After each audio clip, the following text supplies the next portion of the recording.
ধ্বংসস্তূপে পরিণত হয়েছে green city, clean city খ্যাত রাজশাহী সিটি কর্পোরেশন।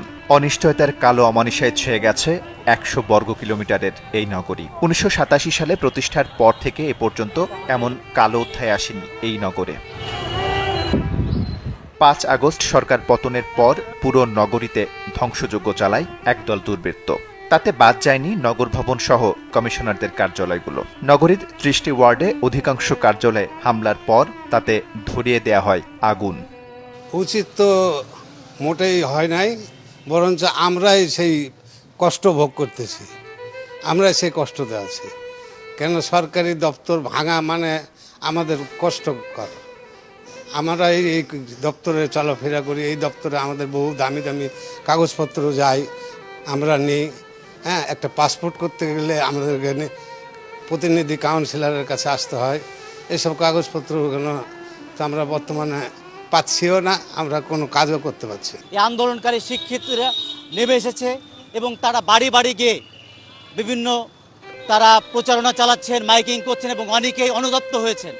তারা যেই জিনিসগুলো নগর ভবনে লুটপাট করে নিয়ে গেছেন তারা ফেরত দিচ্ছেন। এটা একটা আশার দিক। যে কর্পোরেশন আদর্শ নগরায়নের পথ দেখিয়েছে অন্যদের, আজ সেই নগর ভবনই দিশাহীন নাবিকের অপেক্ষায়। ১০তলা ভবনটি এখন শুধু ধ্বংসস্তূপ আর কালো ছায়ের সাথে আগুনে নথিপত্র ও আসবাব পোড়ার গন্ধ। স্থানীয়রা নাগরিক সেবার জন্য কোথায় যাবেন, কার কাছে যাবেন, উত্তর দেবার নেই কেউ। এখন বর্তমান যারা আসবেন তাদের কাছে অনুরোধ থাকবে যে তারা যেন দ্রুত এই সমস্যাগুলো সমাধান করে নাগরিক জীবনটা যেন স্বাভাবিক পর্যায়ে নিয়ে আসতে পারে। কর্পোরেশনের যিনি সচিব সাহেব আছেন, উনি যখন দায়িত্ব নেবেন, নেওয়ার পরে তখন আমরা তার সঙ্গে যোগাযোগ করব। উনি আমাদেরকে যেভাবে ফর্মুলা দিবে সেভাবে আমরা কাজ করব। নিরুদ্দেশ হয়েছেন মেয়র সহ অন্তত ৩৭ কাউন্সিলর, যারা এখনও দায়িত্ব পালন করছেন। নগর ভবনের দৃশ্য দেখে আঁতকে উঠছেন তারা।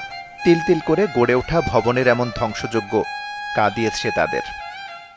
বীভৎস এক চেহারা দেখতে পাবে, যেটা আমরা কখনো কল্পনা করিনি। আমি ৮ সাল থেকে এই ভবনে আছি। তিলে তিলে করে উঠেছে মহানগরী, মানুষের কল্যাণের জন্য হয়েছিল।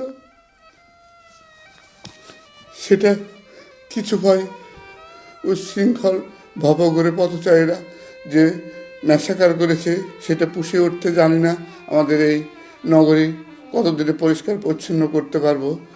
সিটি কর্পোরেশনের হাজারো কর্মকর্তা কর্মচারী এখন তাদের নিয়মিত কাজও করতে পারছেন না। স্বল্প পরিসরে বর্জ্য অপসারণের কাজ চলছে।